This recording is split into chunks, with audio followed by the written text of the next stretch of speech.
Now, why is re-engaging with joy so important and so powerful? Well, re-engaging with joy is all about recognizing this phrase, which I think it came from a Christian background actually. An idle mind is the devil's workshop. You may have heard that phrase. That when our mind hasn't got something to focus on, these little parts of ourselves, protective parts, can take the mind off into lots of different directions. And by default, the mind can go to worry.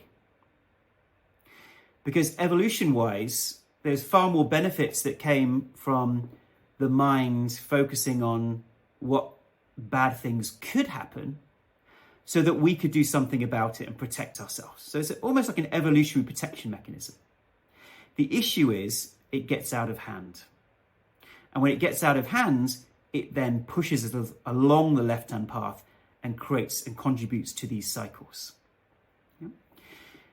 That doesn't mean that we then are doing too much with our mind, engaging it too much, because if that's in a stressful context, then that's not useful. So we want to find things that engage our minds, but are relaxing and joyful and non-achievement orientated. Because what will the mind want to do?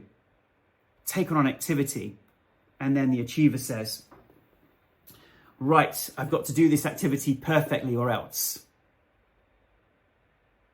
I've got to do it really, really well. So then the whole body then gets into that tight state because we've turned an everyday task into achievement. And by the way, notice that pattern. That is a pattern.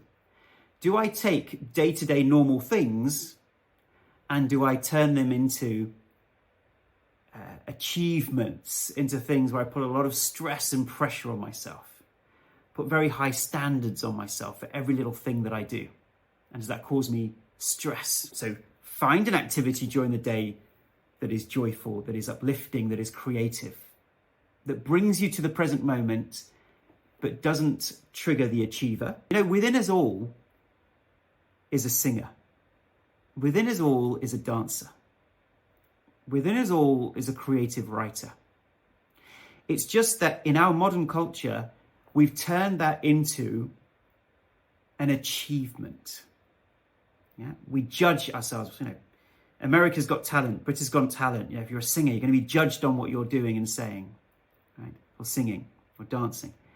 And actually, in traditional cultures, singing, dancing, creativity was a core part of how we lived as tribes together. Yeah? Before the advent of television, what did communities do? There was a campfire. As the sun went down, before the advent of electricity, we would sing, dance, and tell stories around a campfire in community, and we were happier for it.